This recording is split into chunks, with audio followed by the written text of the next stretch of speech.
You're listening to Bigfoot Society podcast, hosted by our captain, Jeremiah Byron, where it's all Bigfoot all the time. Have you ever had the urge to do more, to be more? Now you can by joining Bigfoot Society on the Patreon. Get ad-free episodes and even member-only episodes. Take part in movie night and even live video chats. Interact behind the scenes with Jeremiah and other Patreon members like me, Leia. The powerful podcast goes on, and you may contribute a verse in our Patreon community. Carpe diem. Seize the day, Bigfooters, and make your lives extraordinary. Welcome to Bigfoot Society. If you have Bigfoot activity to report from the same areas discussed in this episode, please reach out to me directly after this episode. And if you'd like to be on the podcast to discuss a personal Bigfoot encounter, please reach out to me directly at bigfootsociety@gmail.com. Do you wish there was more Bigfoot Society to listen to every week? Well, there is now. If you become a supporting member over at Patreon, you get a special members-only episode every single week on Wednesdays, and sometimes even more episodes. Head on over to patreon.com/The Bigfoot Society. And now let's get on with the show. All right, Bigfoot Society, I've got the privilege of talking to John. John's an individual from out there in New England. He's had some really interesting things that have happened over the years regarding Bigfoot and some really interesting things that he's learned. So excited to have him on the show today. But John, how are you doing, sir? I'm doing well, thank you. Awesome. We were talking a little bit in the pre-show about some things that are going to come up, and it's going to get extremely interesting. So I'd say let's go ahead, and I'm going to give it right over to you, John, and take us where we need to go for where this all started for you. All right, so this is going to sound pretty crazy, but I was on a YouTube channel, just like doing, just general research and looking at videos. I had already gained a substantial amount of knowledge in Sasquatch and cryptids, and not so much Dogmen at the time, but more so Sasquatch. And I felt myself to be pretty proficient in that information. So I engaged in a conversation with an individual on one of these channels, and we just exchanged information back and forth. But his information kept on upping my information, and I'm like, wow, all right. So I kind of have a little ego sometimes, just like, everyone does a little bit here and there, that confidence in their knowledge. So I did it again, and then he said, well, actually, you know what? They don't even consider themselves Sasquatch. They prefer to be called Almas people, or the Almas, or the people. I had never heard that before. I'm like, okay, wow, this guy really knows what he's talking about. So long story short, we ended up talking for probably about 10 minutes. And then finally I said to myself, I want to learn more about what this guy's saying because he knows what he's talking about. So I basically sent a message and said, hey, you mind if we continue this on a different channel or like a different platform? And, I don't want to kind of have this continue on the YouTube comment section. I wanted to get more involved. I wanted to get to some more knowledge that maybe other people in that comment section would have taken as crazy, the typical. So I basically said, let's continue this at another time. Long story short, he gets my email. I'll leave it at that. And we exchange information back and forth. And what I learned was from certain emails that he was sending, and the more and more in the emails that we were getting into, the more information he was providing. And some of this information I'd never, ever heard in my life. And it was like, holy crap. Like, I didn't know any of this existed. I thought, as my, the information that I knew, I thought I was, a pretty well-rounded researcher. And I wasn't, compared to what this guy was saying. And long story short, again, we ended up being in contact with each other for the last 3-4 years, actually going on 4 years.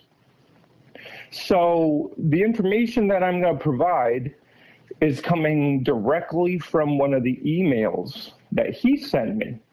And it's just an excerpt of it, but I think that you and your audience will definitely get some serious information from it and hopefully answer some questions that you've had in the past or even currently have. So I'll just start off here, and then this is kind of like a breakdown what the Sasquatch are. And then if you'd like, I can get back into their origins. So the Sasquatch people, they were the Nephilim. Before they actually were genetically modified by the same malevolent entities that have been taking control of this planet. Some people know them as archons, some people know them as tall whites or tall grays. They are actually the ancient Sumerian gods. They're called the Zeta gods. The Sasquatch people, which they weren't the Sasquatch yet, they were just the regular Nephilim, were approximately 4,000 miles north of the Black Sea. They were enslaved after a war or a galactic war with the Zeta gods or the ancient Sumerian gods, along with the reptilians, against the Pleiadians and the humans that were on this planet, approximately just under 13,000 years ago. They were enslaved. The small grays, they were humans too. They were enslaved in modern day Ethiopia, while the Almas or the Sasquatch, or back in the day, they were considered the Nephilim by the general public. They were in modern day Ukraine. 12,973 years ago, they were enslaved. Just a little over 6,000 years ago, they were genetically modified. Now, before this, they looked just like us. And I'll get into what their genetic makeup actually was. 100% human female mitochondrial DNA. Your mitochondrial DNA is who you are, period. They have 87% human nuclear DNA, approximately 11 to 12% Neanderthal and Denisovanan nuclear DNA, and 1 to 2% gibbon monkey, with an additional percentage in Zeta nuclear DNA.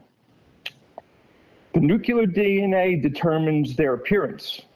One way of understanding this is every human on Earth looks different from identical twins, except for identical twins.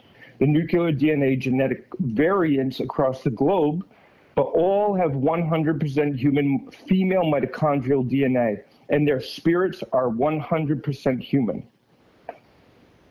The Sasquatch, their appearance, humans are the only mammals on the earth that have rigid feet, and this is a trait and a purpose of humanity's true parents, the seventh dimensional Pleiadian civilization. The Pleiadians started seeding this world with their DNA 325,000 years ago, were forced to leave after the Zetas defeated them in that galactic war. And then the Sasquatch had that joint in their feet reintroduced for the purposes of moving onto all four limbs and for moving around without the need of protective footwear. Their legs were shortened and their torso increased, and their arms were lengthened to allow them to move with more purpose and with ease on all fours while traveling in subterranean tunnels and in underground bases. Now, these bases are all over the planet, but heavily saturated in the North Pacific United States and South Pacific United States.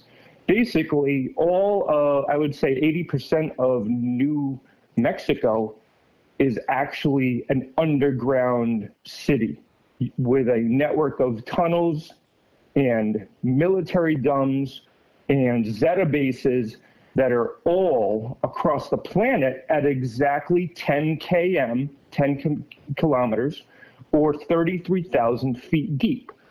Now, if you want to test this knowledge, all you have to do is look at current, recent or current or past seismic activity and earthquakes that have taken place across the world since 2016. You won't believe how many are exactly at 10 km. And that's how they usually are recorded in kilometers, not in feet. But 10 km is indeed 33,000 feet. So this is what's happening and how the Sasquatch became what they were to what they are. They had the Pleiadians turned off their genetic code for hair. The Zetas turned them on so they didn't have to be clothed. This way they could be in the elements and not have to worry about clothing. In addition to that, because of their Zeta DNA, Zetas are a genetic biological weapon that came from the Orion Nebula thousands of years ago. And their creators provided them the dangerous combination, deadly combination, of being able to cloak by lowering their vibrational frequency to what is below what a human eye is able to detect, which is approximately 330 T-hertz to 730 T-hertz. Anything below that and above that, the human eye cannot see. That is why numerous to thousands of people throughout history have seen a Sasquatch or an Almas, male, woman, a female or child, running, walking, doing whatever, and then suddenly disappearing right in front of their eyes. It's called cloaking, but it has nothing to do with hair. It has nothing to do with portals. It has to do with vibrational frequency. And as Nikola Tesla has said in the past, once you learn about energy, dark energy, and frequency, you'll be able to unlock the keys to this world and understand it more than anyone. So that is why these individuals, these beings, they're human hybrids. This is how they're able to cloak, hide themselves, and when they are in this state of being, this shuts off all necessity or all needs. They don't need to eat. They don't need to go to the bathroom. They have complete immunity from hot, cold temperatures. When they are in this state, there's nothing that can bother them. And except for very few things can actually kill them. And those things that can kill them are derived from the Zetas themselves, bioweapons, and a different version of a biological weapon that they created specifically to keep the Almas in check. Giant spiders, Zeta human hybrids that are based on the super soldiers from World War II, mentally unstable and sent out into the national parks and national forests with one goal, with one mission, to kill as many people as possible that go into these national parks and national forests, to keep people away from the underground bases that are in every single national park and forest in this country, at least, if not in every single national park or national forest on the planet. But the connection is, and something that was a huge big thing for me with receiving these emails were, I was already following David Paulides on the Missing 411. And when he said, when this individual from the email, when he said that these entities, these biopredatory nightmares based on super soldiers, they were the entities that were responsible for the majority of the missing 411 disappearances, along with the Zetas themselves doing human abductions. It made so much sense because I didn't understand how these children, how these men and women will only be 50 feet, not even 15 yards in some cases, away from their family or their friends, and suddenly vanish. Now I know how, and now you know how. How do they do it? This is how they do it. The Zeta, or the Zeta-human hybrid, is in a cloaked state, which when they are in full cloak status, they can come up in back of a human without a human even knowing it. If that human was to turn around, they could walk right through it, and there would be nothing. There's no shadow, there's no outline, nothing, unless they want you to see them. Then they can partially cloak. Then you can, even the Almas and the Dogmen, anything with Zeta DNA can do this.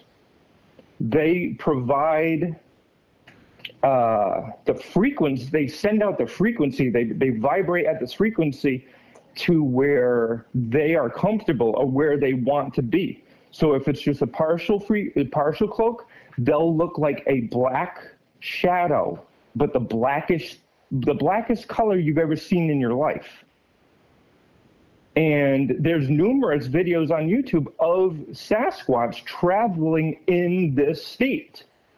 They're not fully cloaked, but they're not the hairy human hybrid either. They're this giant black shadow with the longest arms you've ever seen.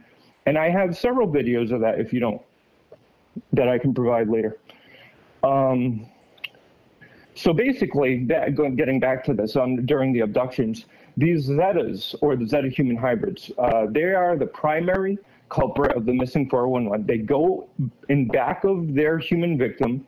They attach at the sacral chakra, which is at the bottom of the 33rd vertebrae of a human spine. There's your 33, and that's where 33 come from. And that's where Freemasons learn on where they get to worship the number 33 and where that number 33 comes from. It's the 33rd vertebrae. So they come out from in back of the person, they attach, and as soon as that happens, they are now in spiritual control of that individual and can use that person like a puppet. Doesn't matter what they want that person to do. If they want them to go down to Times Square and jump around with a horse and a hoop skirt, they are the human person, the victim, that is now a puppet and is forced to do this. But in these cases, we're just dealing with abductions. So once they are under control, they then vibrate at this higher or lower frequency, and now themselves were already cloaked. Now the person is cloaked. And once the person is cloaked, you can't see them, but you can hear them and you can smell them.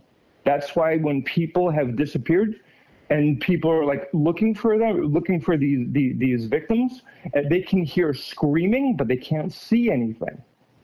They could be right next to them, and they wouldn't even know it because they are cloaked. They cannot be seen, but they can be heard, and they can be smelled. Now, let me get something straight right now. When it comes to the Sasquatch or the Almas and the smell that is attributed to them, let me get this straight. It is not, and I repeat, it is not the Sasquatch that smell. It was their enslavers that were right next to them that you didn't know were there, in the thousands in some cases, or it was the biopredatory nightmares that were actually taking control of them, or are providing security for the Almas. But unfortunately, the Almas, in many cases, they were used as bait, a magician's trick. They were told to uncloak and go into a certain part in the forest where there was a human. Maybe that human was by himself, maybe with a couple other people.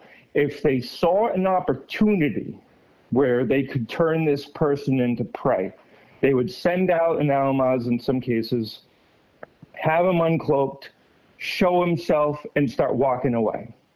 And in hopes of these people following and be like, that's a Sasquatch, let's go follow it, into a kill box. And it isn't the Sasquatch that these people need to worry about. It's the silent predators.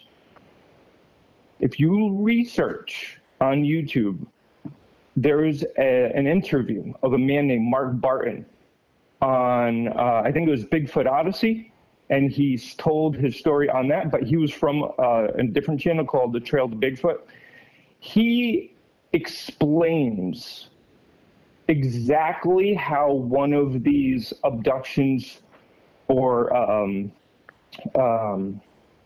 frequential kills takes place, because he literally explained how he himself was being led deeper into the swamp in Florida, and he had no clue until it was too late. And then 2 years later, he started putting the pieces together, because when he was outside his cabin by himself in one of the national forests of Florida, he found out the hard way, because he was sitting down in a chair by himself, and then he started getting a serious feeling of dread. Now let me stop there. The feeling of dread isn't from seeing a Sasquatch. It's not from seeing a Dogman. I mean, from seeing that would give you some substantial fear, but not the fear of God and a primal fear that numerous people have felt. What that is, and this is going to be hard to believe, this is the feeling of having your subconscious connected to by a Zeta or a Zeta God in back of you. And it's a horrible feeling because you don't know where it's coming from. So you have this, you're just walking along, suddenly this thing connects to you, and then you're stopped dead in your tracks. How many times have you heard that? I personally have heard that over thousands of times in the different encounters I've either watched or listened to. People say, I wasn't doing anything, and then suddenly I was walking down a trail, and then I had to stop dead in my tracks. That is the Zeta connection. They smell like sulfur. They smell like burnt hair. Same thing with the hybrids, but the hybrids, remember and think about how many times you've listened to and people you've spoken to personally in your interviews where they said, I smelled the worst smell of death, body odor, blood, feces, urine I've ever smelled in your life. Human body odor on steroids. That's not the Sasquatch.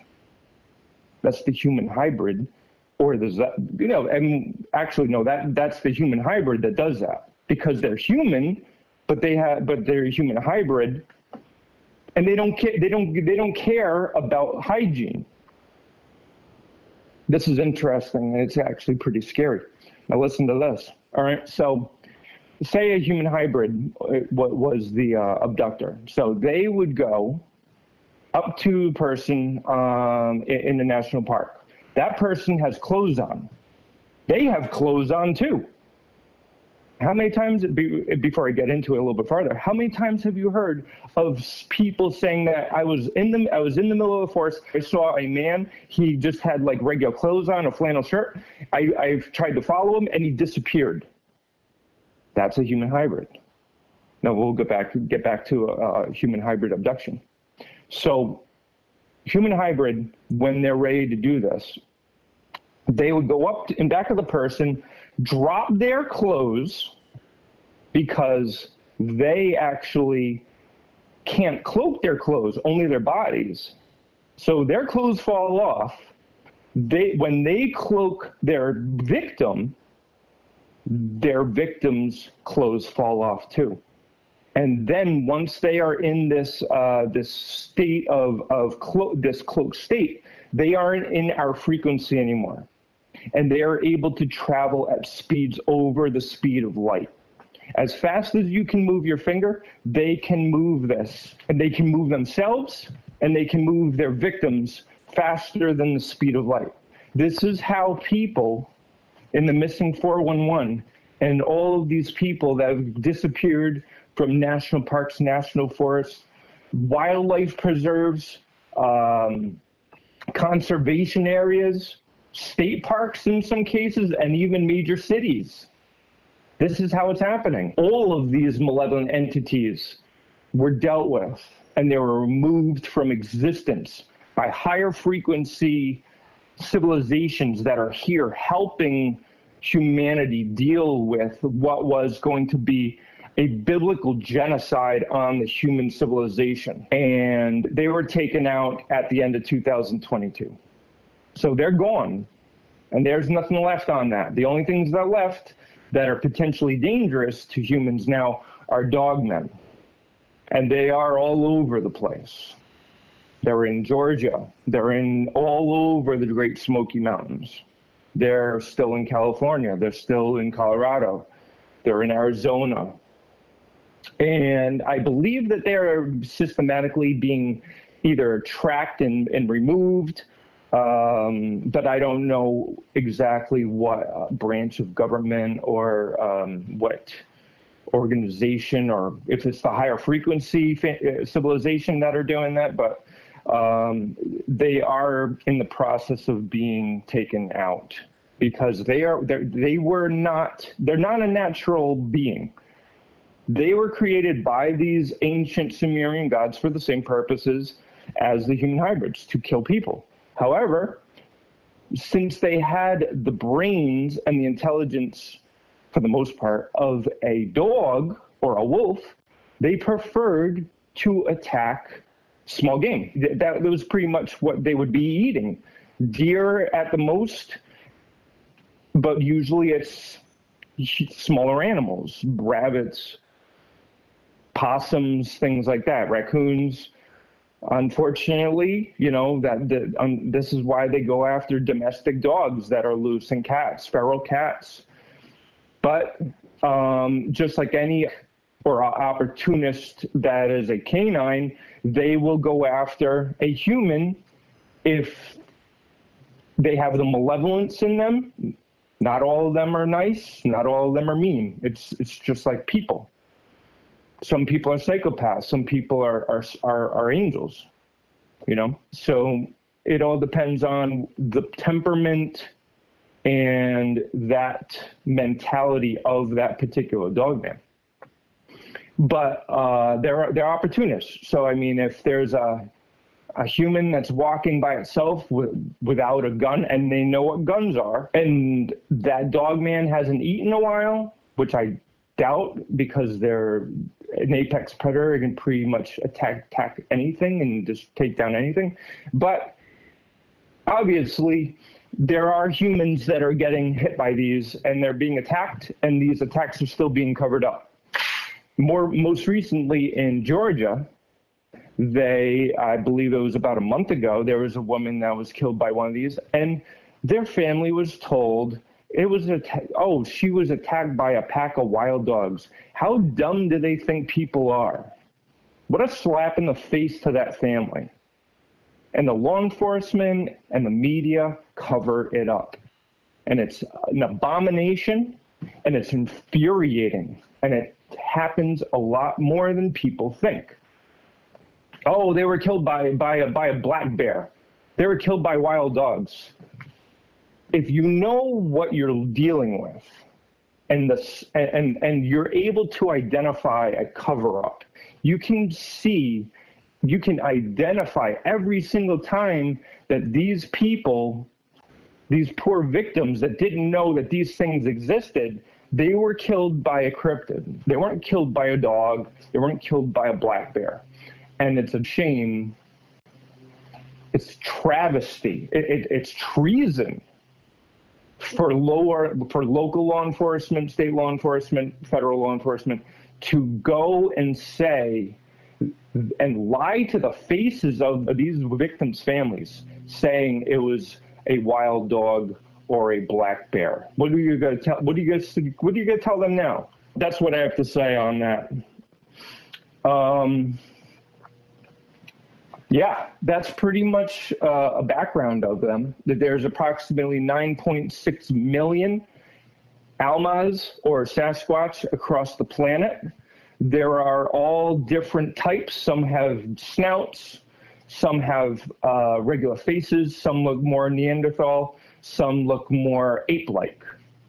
They have different colors, from white, black, brown, tan. Typically, the males are dark, really dark black, jet black, or dark brown, where the females, they're typically like a lighter color. Sometimes they can get like a cedar red color and kind of like a straw color, especially more in the eastern and the southern states, because they don't need to blend in that, with the snow or the really, really dark foliage of forests. They're family. They're your brothers and sisters. They came from the same parent organization or parent civilization as humans, along with the Bajekazians, which are the small grays. Everybody's family. And this is why a lot of people, they're like, there is definitely a connection. I can feel a connection. I can see a connection. People have done research. They know that there's genetic connections between our human species and the Sasquatch. And this is why. They were made by the same people. We were made by the same people. They are your brothers and sisters, or cousins, whatever way you want to look at it. They're being freed for the first time in their lives. 12,973 years, they're being freed. And they have families, and they have family values, and they respect their elders, and they have more family love and more family respect in their world than our world times 10. They respect their elders. They don't talk back to their parents. They don't believe in materialism. They play with their children just like we do. How many times have you heard of an encounter or a sighting where a father, a South Sasquatch, Almas male, was playing with his son, or a mother was playing with their kid? They do the same thing we do because they're human. They're just human hybrids. The cloaking part, you were talking to me beforehand. You're like, it's going to be really interesting. It is very interesting. Do you think when they are cloaked, we can still hear them then? Absolutely. I wasn't sure if it was you were mentioning it to people that had been cloaked along with them, or you were saying both can still be heard. They can be heard, and more importantly, they can be smelled. Okay. And that's where the deception and the confusion happens, where someone sees a Sasquatch, a 10 and a half foot giant, hairy individual 15 feet in front of them, and they smell something that smells like absolute garbage and the worst BO in the world. And they automatically attribute that smell to that being. And that is wrong. Yeah. It's not them you need to worry about. It's not them that's providing that odor.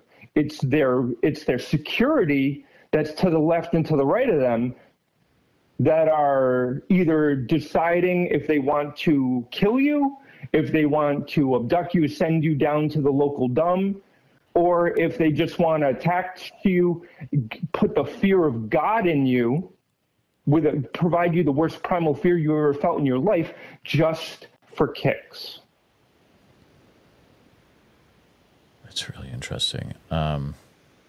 Could this explain how there's been times that researchers have said where there's been nothing around them, but they pick up sounds that are attributed to Sasquatch, but that are extremely close to them, but they haven't seen anything?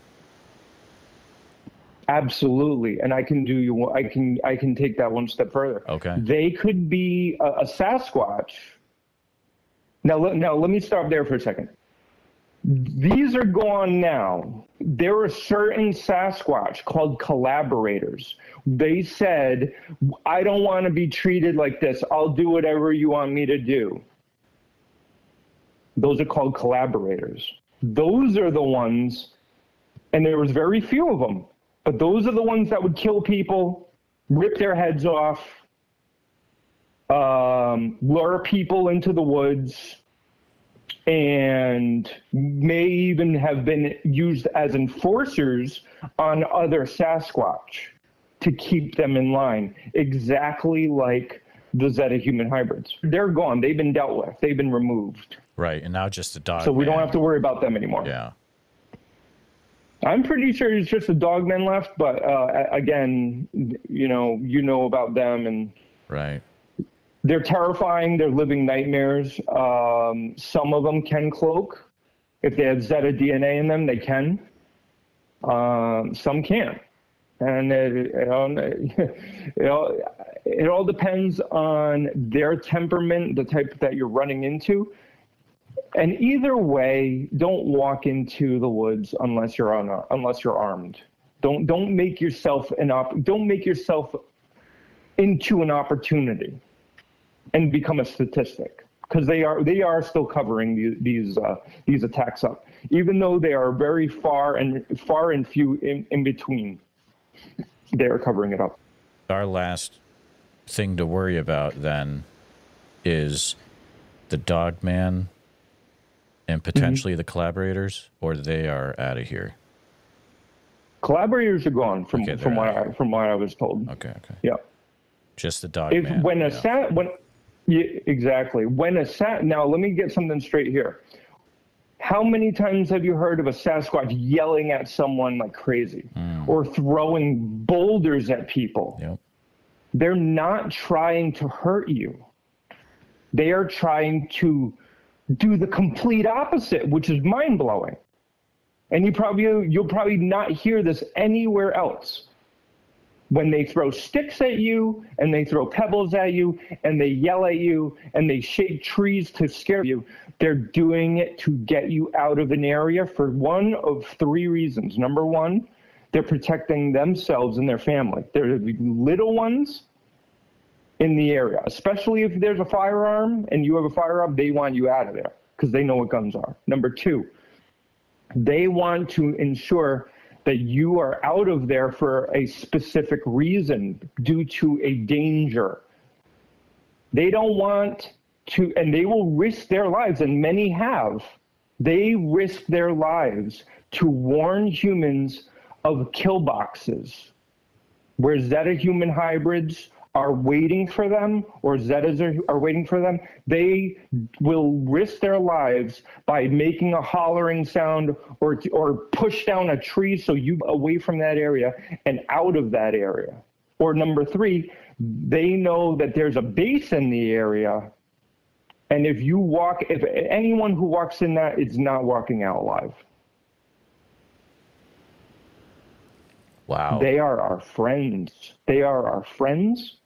They are guardians in a way because they are human and they don't want to see humans die, especially in the egregious, atrocious ways that humans are used by these malevolent entities. They don't like that. And that goes, I just got to go back one thing real quick. How many times have you heard in the missing 411 cases or in certain encounters, how many times have you heard we found clothing on the ground?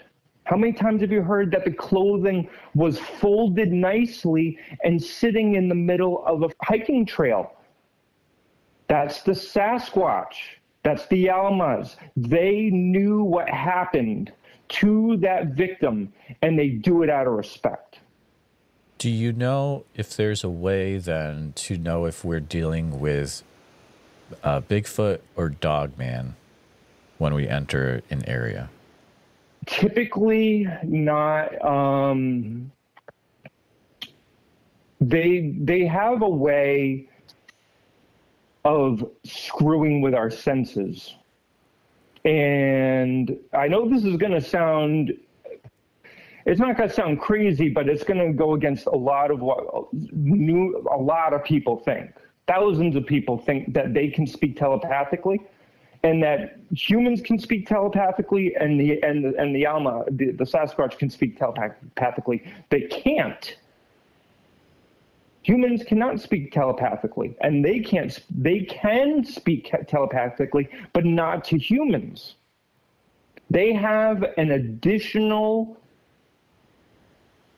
nonverbal method of communication that has to do with a combination of somehow sending out some type of frequential communication in the form of how they're feeling through emotions, but in the form of nonverbal communication. And I don't know if that really made sense, but that's kind of what I get out of it. So they can project to someone specifically, a particular individual, how they feel. Are they scared? Are they angry? We don't want you in this area, but without saying it. But it's not telepathy, if that makes sense. There's something else, and I'm still trying to learn about it, and all I can say is this individual that provided me this information said, just remember, humans cannot speak telepathically. It's a Pleiadian thing. Pleiadians can do it, and the Almas can do it because of the DNA. Humans don't possess that genetic code. We don't have the ability. John, you had said that before this that you've actually had some interesting things happen yourself.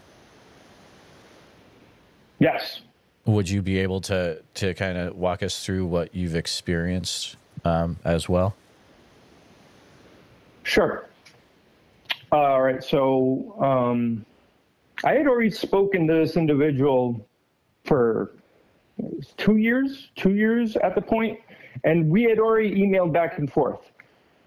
He vetted me, and I didn't know it. So he wanted to see what I was, who I was, my type of frequency, and that for a while.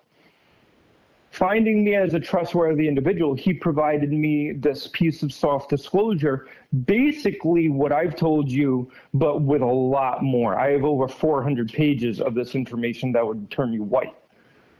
We can get into that a different day. I was going to some family land up in upper state Massachusetts that my wife owns. And I said, you know what? There's a lot of land up there. Are the Sasquatch up there? He calls them Almas, so that's how I usually call them. So are there Almas up there? He's like, no, you probably have a better chance of having experience where you are. Mind you, I had never mentioned anything about local activity in my area or anything like that. So obviously I'm going to be like, why would he say, I'm thinking, why would he say that? And so I wrote back, I said, why do you think that? Why do you think that they would be in my area? I don't have any national parks near me. I have no national forests. I'm not near the mountains. And he said, because they're attracted to you. They're there for you. So obviously that was a shock, and I was like contemplating how and why, and it's something to do with my frequency, something to do with my aura. But I said, well, I've never even been to one of these locations. And he said, when was the last time you've been one? I had to think back, and the last time was I was in Glen Ellis Campground in that's the White Mountain National Forest in New Hampshire, and that was when they did it. So they followed me from 2017 all the way back here. We're living in my woods all the way until 2022. I hadn't heard a thing, didn't sense anything, not a sign that they were back there until the day that I asked about it. And lo and behold, he says, yeah, they've been back there.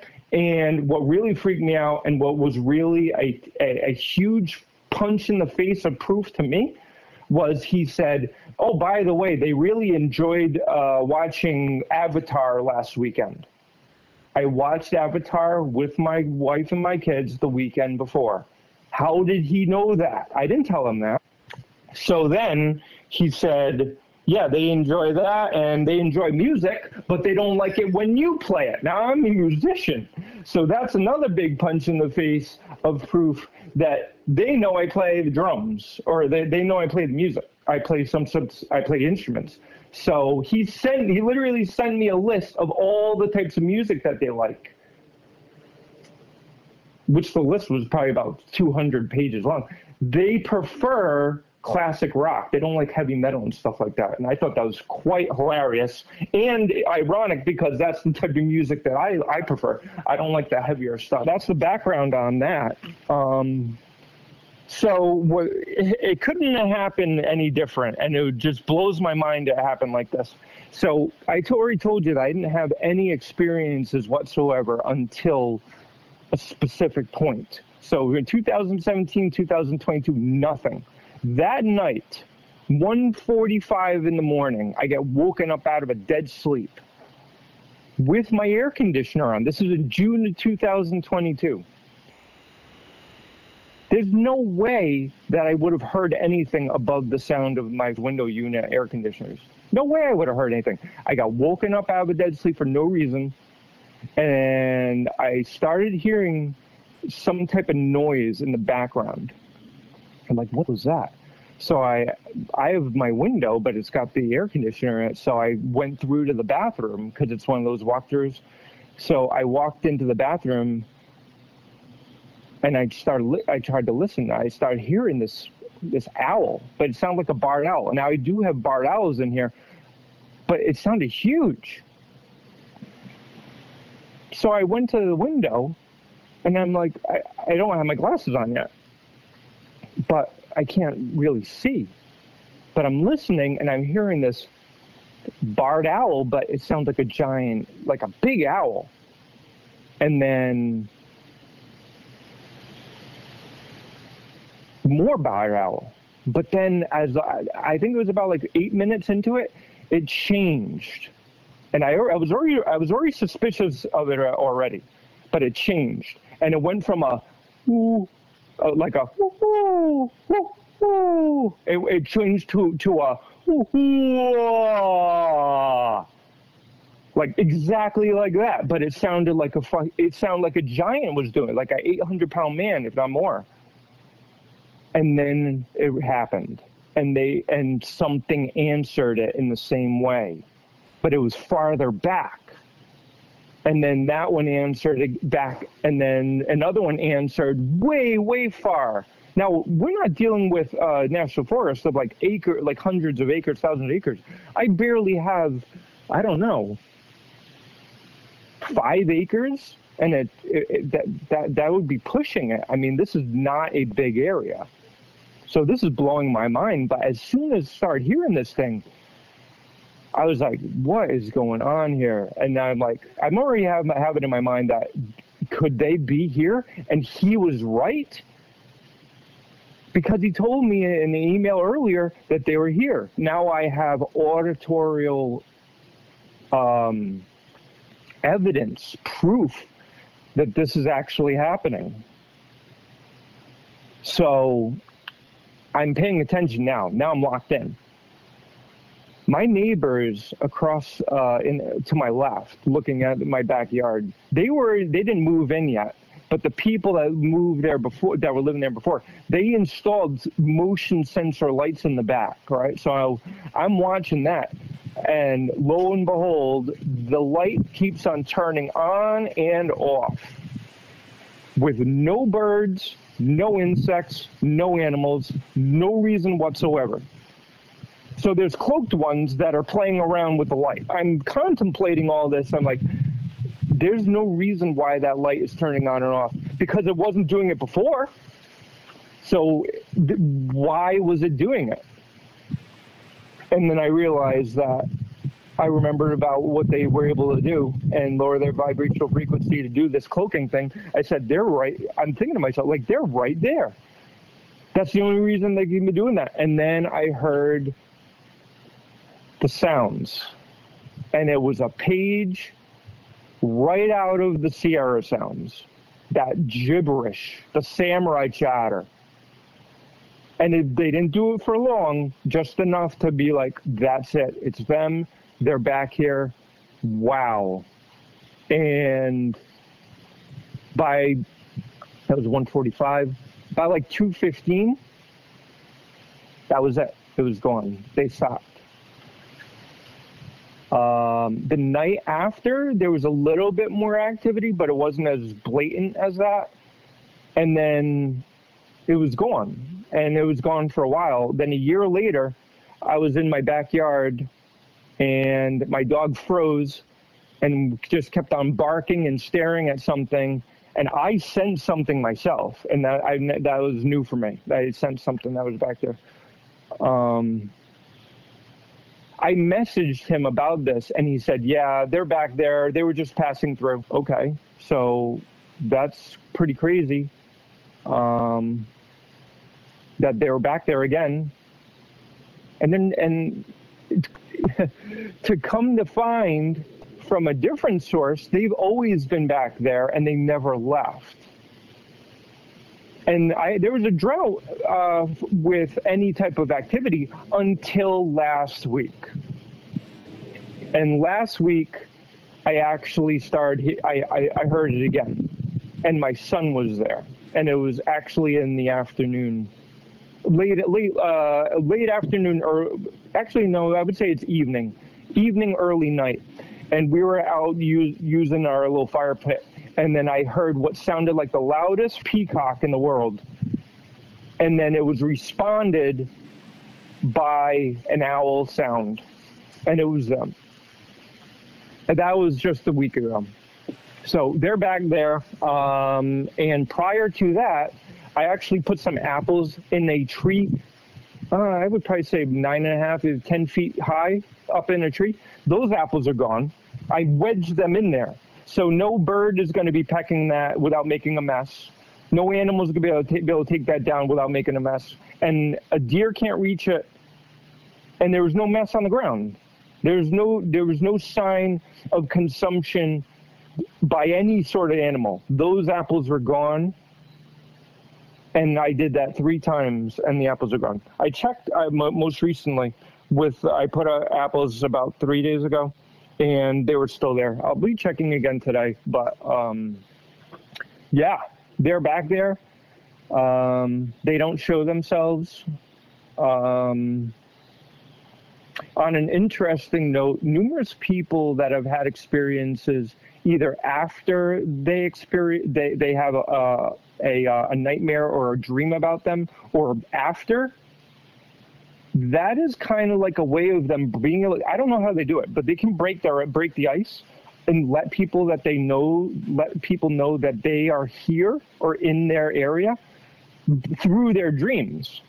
And my daughter, before the peacock situation, that sound that me and my son experienced, my daughter woke me up one morning after I taken her to school. She's like, yeah, I had a weird dream about 2 Sasquatch standing over my bed.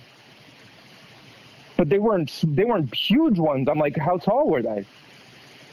And she said about like taller as me, about as tall as me.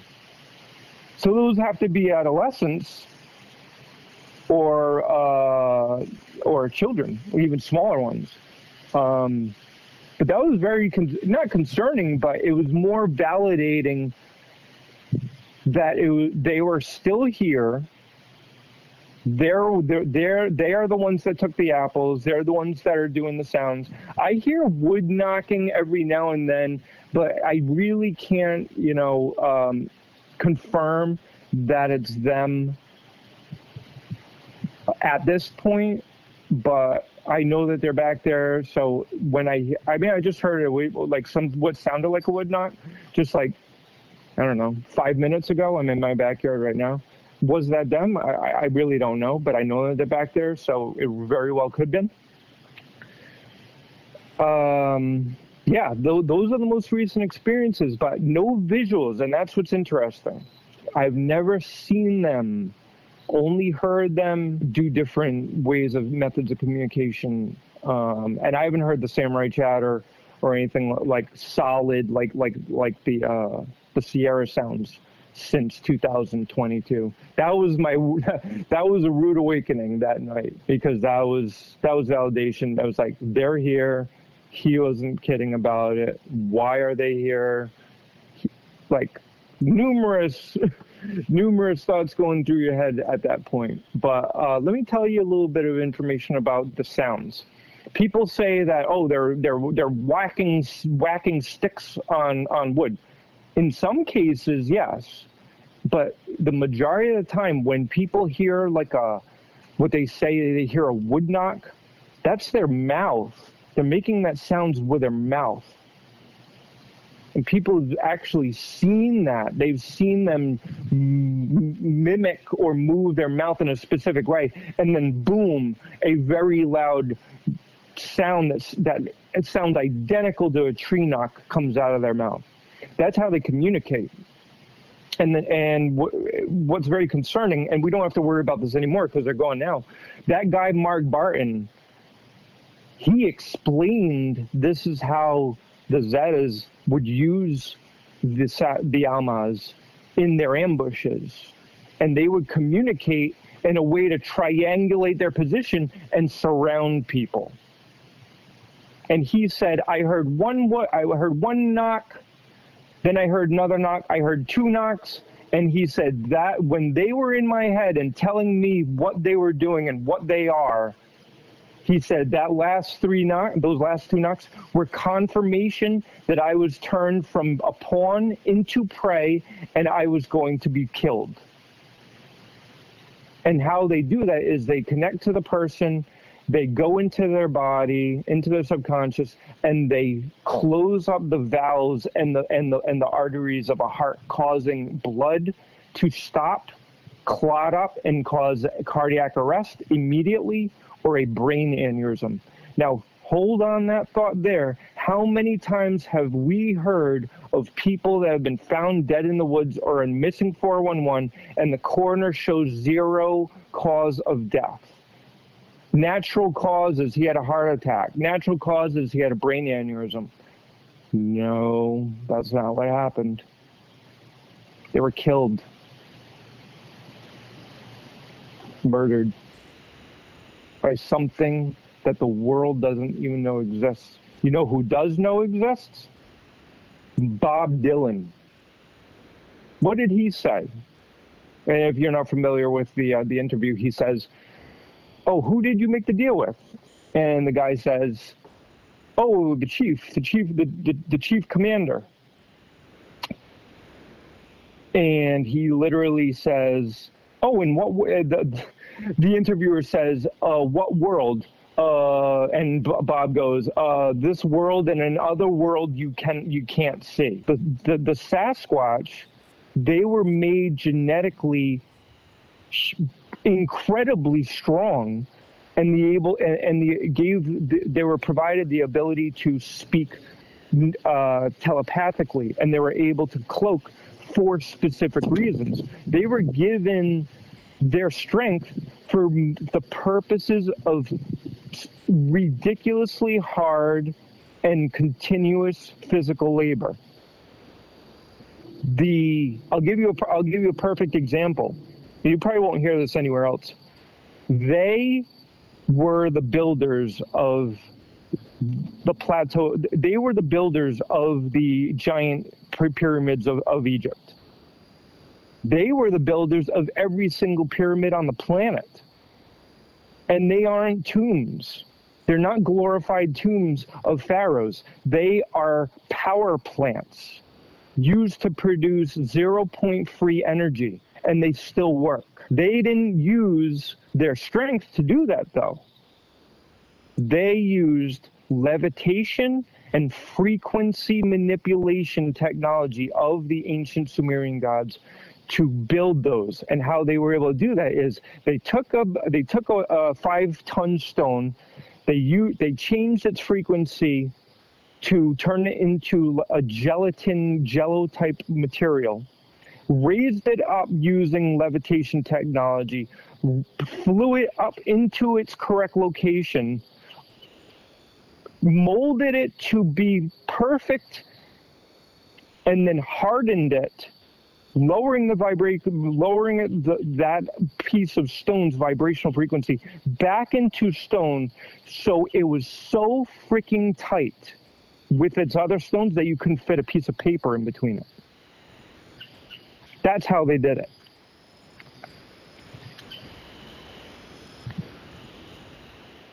And there are at least 150 of these pyramids across the planet, with one of the largest ones being in Antarctica. And another huge one is under the Pacific Ocean. Everything is connected. It really is. Everything is connected. John, thank you so much for coming on. I appreciate it. And you have a great rest of your day, sir. We'll be in touch. Thank you for having me. Please take a minute to help out the show by subscribing on YouTube, making sure you hit the bell so you don't miss any notifications, and share the episode on YouTube with a friend. Also, if you're listening to us on a podcast, thank you so much. Make sure that you're subscribed. Share the show with a friend.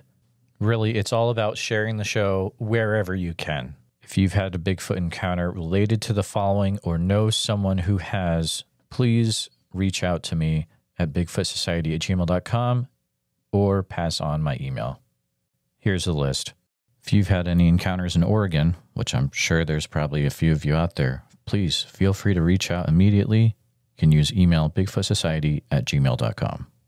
A special thank you to all the Bigfoot Society Patreon and YouTube channel members. It's your support that helps keep the show going, and I extremely appreciate it.